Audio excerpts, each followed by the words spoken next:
let's go through a bunch of Modern Warfare 2 updates releasing very soon, some new DMZ changes, MP maps being added, Season 2 DLC plans, and much more. Quick shout out to my partner, Apex Gaming PCs, a bunch of great customizable PCs over there. Use code MATTERS for up to 5% off your entire purchase. Really do appreciate that, guys. But first up here on some pretty interesting news regarding Season 2 Reloaded. We have Tom Henderson saying this: MW2/Warzone 2 Season 2 Reloaded is currently scheduled for March 2nd. So, of course, the first part of Season 2, the launch of the new update, is expected to be on Wednesday, February 1st, in a little over 3 weeks from now. And then only a month after that, we're going to get the Reloaded update, which is a better time frame than what we're seeing right now. Season 1 began, of course, November 16th. A month later, we got Season 1 Reloaded, and then it's been over a month and a half, or it's going to be over a month and a half until the launch of Season 2, which I feel like is way too long of a gap without content. You know, for most people, MW2 and Warzone 2 has been relatively dry since the Reloaded update.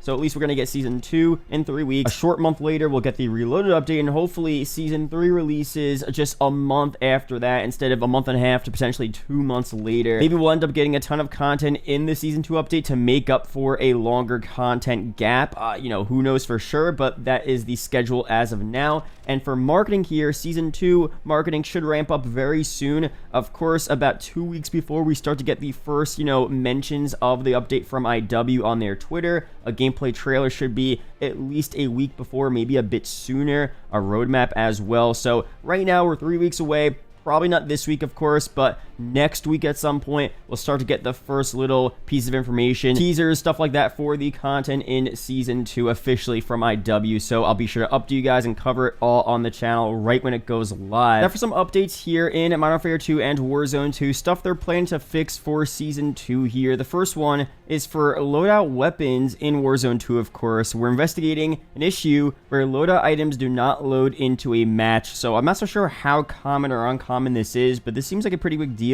where if your loadout weapons aren't loading into the game, I mean, that is a pretty big issue. So hopefully that is resolved very soon there. Let me know down below any other major Warzone 2 issues you guys are experiencing right now. This is the only one I'm seeing IW or Raven actively work on or investigate, but, let me know down below, of course. Next one here, I've seen a lot of people experience here for DMZ. It's for the insured weapons slot. We're investigating an issue where insured weapons are not equipping when loading into a match. Another one here, similar to the Warzone 2 issue, of course. I guess, DMZ and Warzone 2 are on the same client, so that makes sense. You have similar issues, but insured weapon slot, not being able to use that is, again, pretty annoying overall. So I've been seeing people have this issue. Hopefully that is fixed very soon, of course, maybe before Season 2. We have 3 weeks, so I'm not going to act like I know how it is to develop games and fix bugs like this, but it should probably be sooner than later. Another DMZ issue here, Building 21 TAC map. We're investigating an issue with the TAC map when it's used in Building 21. So you guys know Building 21 in DMZ, a pretty difficult area. The TAC map is useful, of course. It's super hard to traverse. You have to fight the Velkin. You have to go into all of these secret rooms and stuff, so you kind of need your TAC map there. So that not working or an issue with that is another pretty big deal. And another issue here, party kick. We're investigating an issue where some party members may be kicked after a successful exfil. So yet again, we have party and social issues, which for the most part, I feel like IW fixed majority of those. I mean,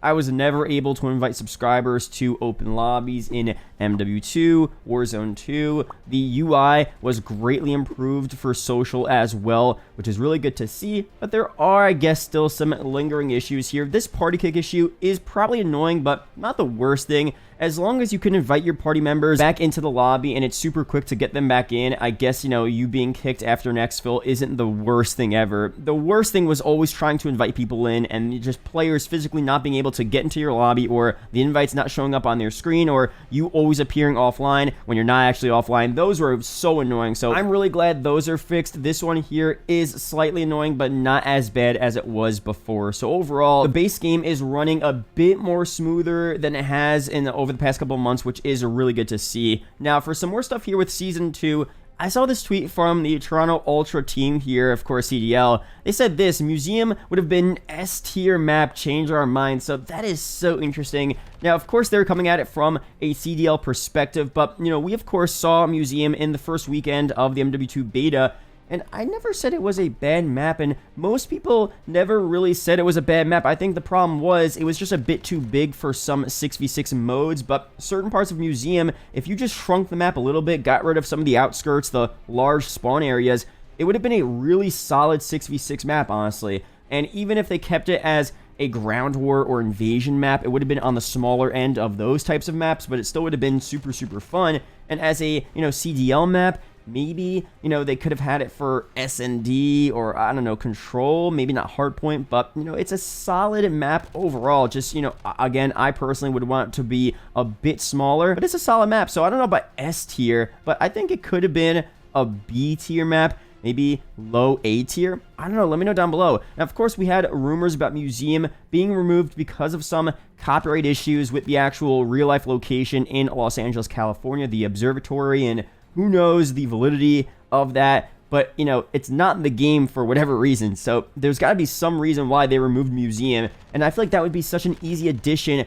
If the issues are so bad that they can't bring it back into the game, I guess it's whatever. We'll have to wait for a new map to get added or a new DLC map, whatever. But if they could resolve those issues, whether it was a copyright issue, a bug issue, I think most people would kind of want to see Museum back in this game. And, I don't know, we had leaks about it still being in the files of MW2. Like, it's still there as of the Season 1 update. We talked about that back in December. So, is it possible? Yes, I'll definitely be sure to update you guys if we get more information on Museum. I still want to see more uniquely made MP maps and not remakes, but honestly, Museum, really in my eyes, is a uniquely made map. I mean, we barely saw it. It was only in the beta. It's not a remake, so if they brought it into this game, it wouldn't be like, oh, we already saw this map. We saw it for 2 days of the beta. I mean, this is a new, uniquely made map that people would want to see here. So let me know down below if you want to see this here. If we get it as soon as Season 2, that would be sick. If not, whatever. I'll be sure to update you guys on that, of course. But overall, that's it here for this video. Be sure to subscribe for more MW2 Warzone 2 news update videos like this. A lot of stuff coming very soon for Season 2. Major Warzone 2 updates, of course, a new Resurgence map releasing, DMZ stuff as well with that new map, MP content. Hopefully we get some more 6v6 maps, modes, more weapons in general. I'll go through all the information as it releases live on the channel. Appreciate you guys tuning in. Shout out to the YouTube channel members as always, and I'll see you guys in the next video or live stream. Peace out, guys.